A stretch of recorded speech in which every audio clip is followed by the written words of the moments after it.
This major 10-kilometer-long tarred pass lies on the R58 route between Elliot and Berkeley East in the high mountains of the Eastern Cape at an altitude of 2,016 meters at the summit.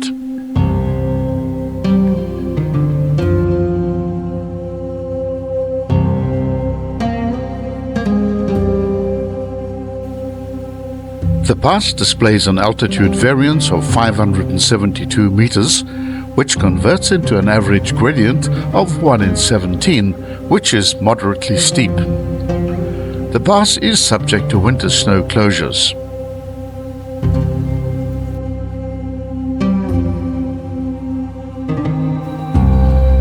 Despite the tarred surface, this pass can be lethal if speed limits and other warning signs are not heeded.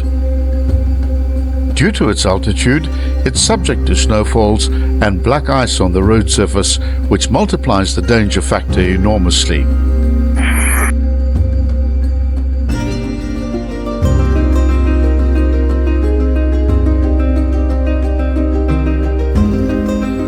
The pass was named after Sir Henry Berkeley, governor of the Cape Colony from 1870 to 1877. The Berkeley Pass is the only tarred pass in the so-called Big 8 Eastern Cape Passes circuit.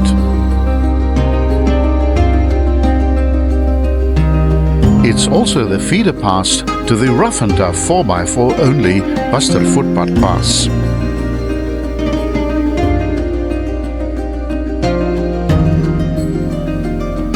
Despite the impression that it is much safer than a gravel pass, due caution should be exercised on this pass, as there have been many fatal accidents due to the very cold weather that can be experienced, where snow and ice on the roadway during winter is quite common. The long, straight momentum-gathering descents are the #1 cause for trucking accidents on this pass.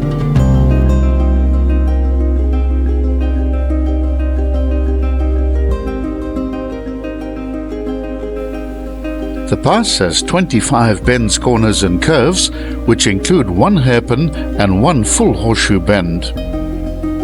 The road has gained some notoriety for serious accidents, and many lives have been lost here due mainly to human error, but ice on the road, thick mountain mists and heavy rain, together with reckless overtaking and excessive speed, is a recipe for disaster.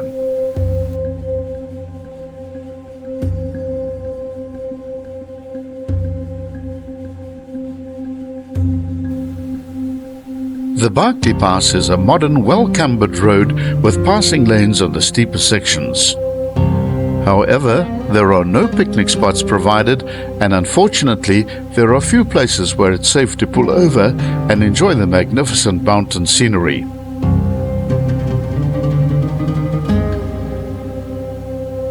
It takes just 8 minutes to drive from the top to the foot of the pass.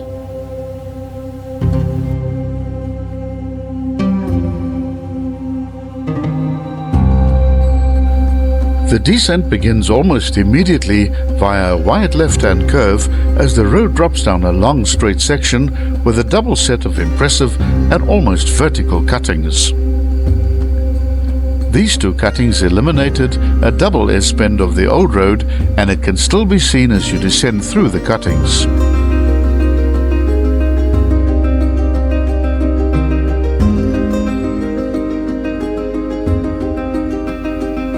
If you look to your right towards the west, you'll notice a prominent rock outcrop which strongly resembles that of a tortoise.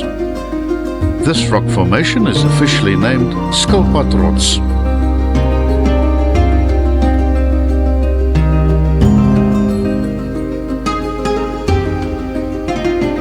The valley floor, almost half a kilometer of altitude lower down, appears almost toy-like as the sheer size and scope of the mountains becomes apparent.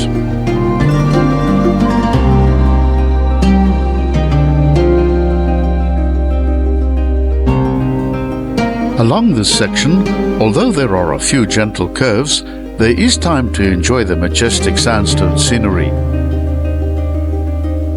The raw beauty of these mountains forms an amphitheater around the pass. It's a specific treat to drive this pass at dusk or dawn, when the soft pastel shades create magnificent colors on the sandstone buttresses.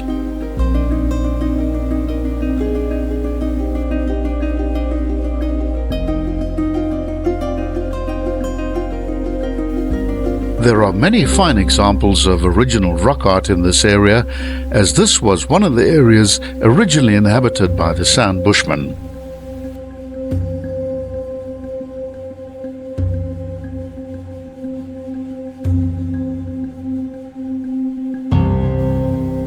Scenically, the pass is sublime, with the scenery changing constantly, providing a feast for travelers. As you descend and round a bend, the aptly named Castle Rock Formation fills your windscreen in a magnificent display of mountain splendor. Its natural citadel of sandstone glows warmly in the evening light. In the valley below is Elliot, a small country town serving the local farming community. It's recently had a name change to Khowa, which means mushrooms.